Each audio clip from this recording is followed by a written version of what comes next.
আমার মতে বাংলাদেশে যতই উন্নত মানের রাস্তাঘাট, সেতু, হাইওয়ে, এক্সপ্রেসওয়ে করা হোক না কেন, রাস্তার যে সমস্ত সমস্যা আছে যেরকম দুর্ঘটনা, যানজট ইত্যাদি, এই সমস্ত সমস্যা দূর করা ততদিন পর্যন্ত সম্ভব না যতদিন পর্যন্ত না যারা রাস্তাঘাটে চলাচল করে, সেটা ড্রাইভার হতে পারে, এমনিভাবে পথচারী হতে পারে, তাদেরকে নিয়মের আওতায় না আনা হবে বা নিয়ম মানতে বাধ্য না করা হবে। তো তাদেরকে নিয়ম মানতে বাধ্য করা বা নিয়মের আওতায় আনা একেবারেই সহজ। আপনারা দুবাইয়ের মডেলটা সেই ফলো করতে পারেন। দুবাইয়ের উন্নত মানের ক্যামেরা বা ট্র্যাকিং সিস্টেমের কথা বলতেছি না। এখানে আপনি দুবাইয়ের যে জরিমানার যে সিস্টেমটা আছে বা টাকার যে পরিমাণটা আছে সেটার কাছাকাছি একটা নির্ধারণ করে দেন।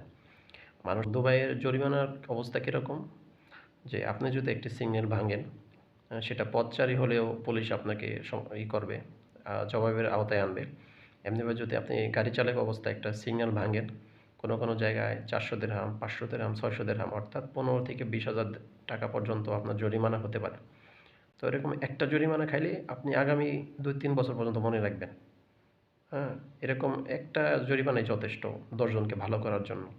দেখা গেছে দুবাইতে যে সবাই যে জরিমানা খায় এরকম না জিনিসটা। দেখা গেছে একজন জরিমানা খায় 10 জন ভালো হয়ে যায়।